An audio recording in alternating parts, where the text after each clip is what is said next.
സഖാവ് സുരേഷ് മലയാളി മലപ്പുറം കൽത്തേറ്റ ആയുർവേദത്തിൻ്റെ ആഗോള തലസ്ഥാനം ഇഞ്ചിഞ്ചിനായിട്ട് തേക്കോ ഇത്ര കഷ്ണം എടുക്കുക കേട്ടോ. കുഴി ഇങ്ങനെ കുത്തുക, എന്നിട്ട് ഇങ്ങനെ പതിച്ച് വയ്ക്കുക.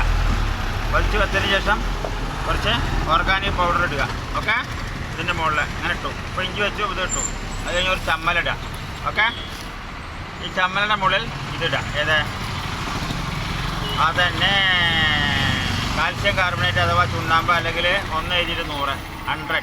ഓക്കെ, അപ്പോൾ ഒന്നുകൂടി കാണിക്കാം. അപ്പോൾ ഒരു മിനിറ്റ് വീഡിയോ എടുക്കുകയാണ്. 1 2 3 ഇതാ പൂക്കുന്നതിനും കായ്ക്കുന്നതിനും കായപ്പെടുത്തുന്ന ഇങ്ങനെ വയ്ക്കുക.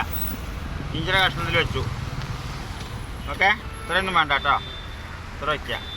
എന്നിട്ട് ഓർഗാനിക് പൗഡർ, ഓക്സിനുകൾ, ഗിബറലുകൾ, സൈറ്റോകൈനുകൾ, indole acetic acid, indole butyric acid. പൂക്കുന്നതിനും കായ്ക്കുന്നതിനും കായപ്പെടുത്തുന്ന 3 ഹോർമോണുകളുണ്ട്, ആസിഡുകളുമാണ്. 4 കാലും 1 വാലും മാത്രമല്ല 4 അറകളുള്ള പശുവിൻ്റെ കേട്ടോ. ഓക്കെ, അതുകൊണ്ട് അത് കഴിഞ്ഞാൽ ഞാൻ ചമ്മലിട്ടു ഇഞ്ചിയുടെ മുകളിൽ. അത് കഴിഞ്ഞിട്ട് തിളമ്പൊടി ഇട്ടു. എന്നിട്ടോ മൂടി വയ്ക്കുക. എന്നിട്ട് മഴ പെയ്തതിന് ശേഷം